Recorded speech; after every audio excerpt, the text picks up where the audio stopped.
আসসালামু আলাইকুম। আজকে আমাদের ডিজেল এসেছে। এটা হলো ডিজেলের গাড়ি মার্সিডিজ। এই যে এটা ৩২,০০০ লিটারের গাড়ি, ৩২,০০০ লিটারের গাড়ি। এটা হচ্ছে ডিজেলের গাড়ি। এই এই ডিজেলের গাড়ি, এই গাড়িতে যে ডিজেলগুলো আসছে এগুলা যদি বাংলা টাকায় কনভার্ট করা হয় তাহলে প্রায় ১২ লক্ষ টাকার মতন এই এক গাড়ি ডিজেল। এগুলা সৌদি আরবের সৌদি আরবের ডিজেলের গাড়ি। এক গাড়ি ডিজেলের দাম সৌদি প্রায় ৫০,০০০ রিয়াল।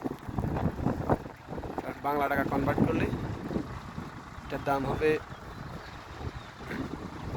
প্রায় ১১ লক্ষ, প্রায় ১২ লক্ষ টাকার মতন বাংলা টাকা।